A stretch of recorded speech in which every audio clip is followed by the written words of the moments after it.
PEGI 18. Hello everyone, Sven here to give you the full lowdown on what exactly this massive new update brings to the table. As we have always said, Outriders is not a live service game, although we have constantly updated and improved the player experience and focused our attentions on the core game to ensure players receive the game they deserved and we intended. This continued focus has allowed us to improve Outriders in a growing number of ways, and in our commitment, we have gone to town. Now, a few short months later, we'd like to lift the hood on how we improved Outriders and show you exactly what we've been working on. Okay, let's take it from the top. When Outriders originally launched, the endgame experience players were having sadly didn't quite align with what you wanted and what we expected. This was arguably our greatest challenge to resolve. Rewards for expeditions were granted based on how quickly you could complete an expedition. For most players, this meant forcing themselves into a specific playstyle based on damage per second only. This stifled build diversity and the tremendous creativity our players bring to the table. Expeditions now have no timer by default. In this new system, finishing an expedition, regardless of how long it takes, will earn you that expedition's reward. Rewards have also been equalized, so that even expeditions that fundamentally take longer to finish will still be respectful of your time as a player and will feel rewarding to complete. This means that you won't need to sprint to the end of an expedition in order to get the best possible loot. You can take as long as you want and play and experiment with the character build of your choosing, all without being punished. You can still run a timed expedition if you prefer, but this would be only for bragging rights, not for improved rewards.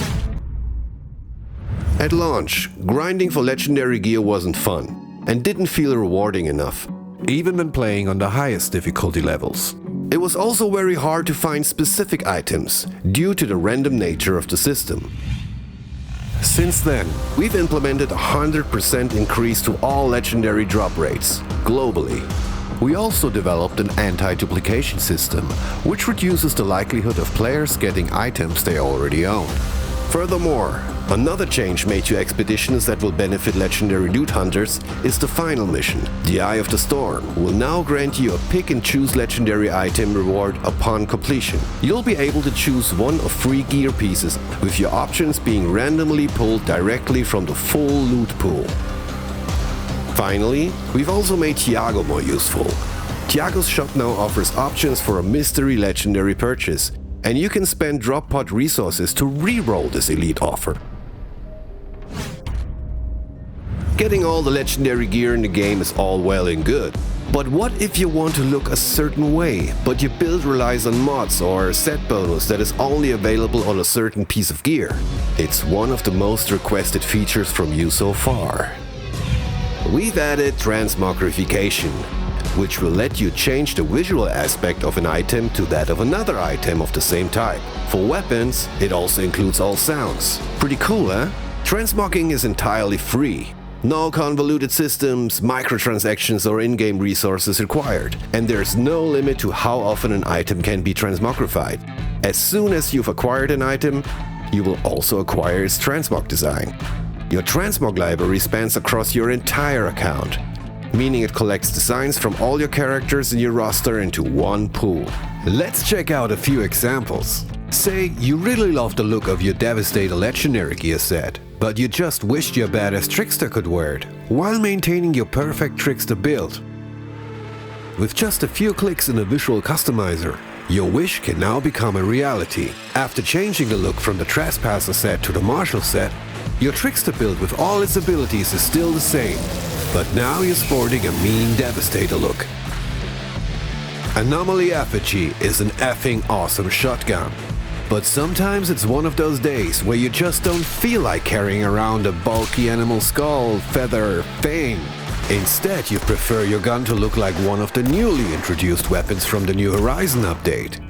Given you already found a Runa Scythe, you just need to apply the design onto your effigy and you're good to go. Don't forget, it's inside what counts. Underneath the new look is all the functions of the Anomaly Effigy. power and perks included. Transmog truly lets you express your style whilst keeping that perfect build that has been tuned to perfection for the most vicious of endgame expeditions. If you want to run into the eye of the storm with rusted gear, do it! If you missed that first legendary gun you sported, bring it back. If you have the Hellrangers pack and want your pyro to look like a badass biker, well, you know the drill by now.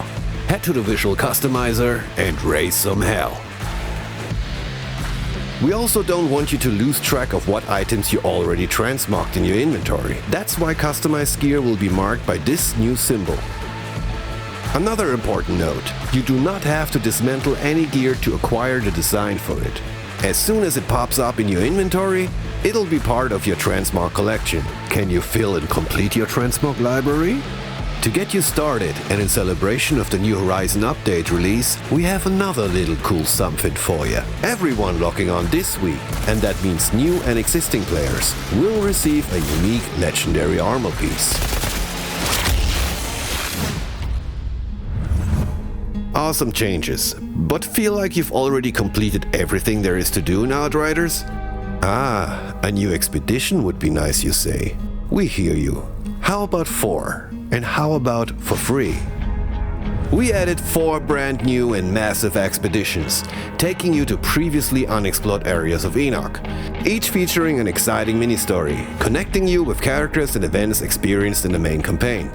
Molten Depths will send you back to Eagle Peaks.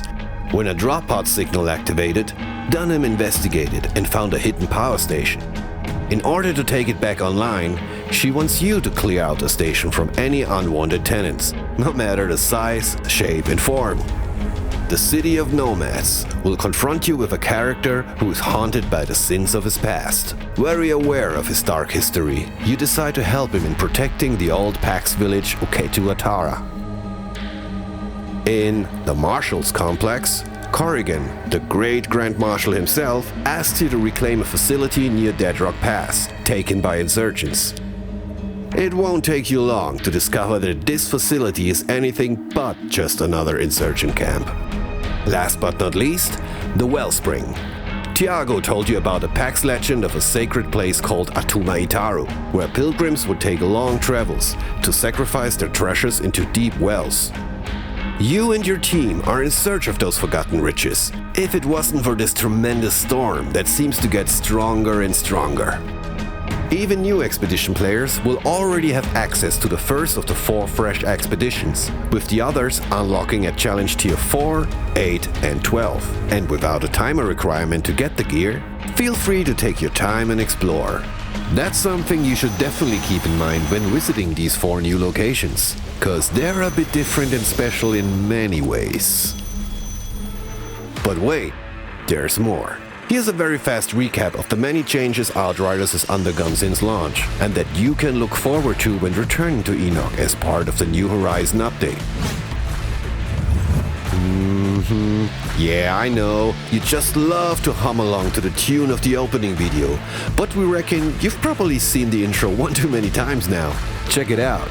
With the New Horizon update, you're able to skip it and get into the game much quicker now. Hey, you're welcome. For console players, we've added a number of new control settings and customization options. A core focus for us is to enable players to experiment with build diversity and play Outriders in a way that is the most fun to you. Using this as our guiding philosophy, we focused on buffing players, gear and skills for all 4 classes. If you stop playing shortly after launch and are only getting back into the game now, you will feel tankier and will deal more damage. Maybe take some of your previously neglected skills out for a spin too. Trust me, it'll be worth it.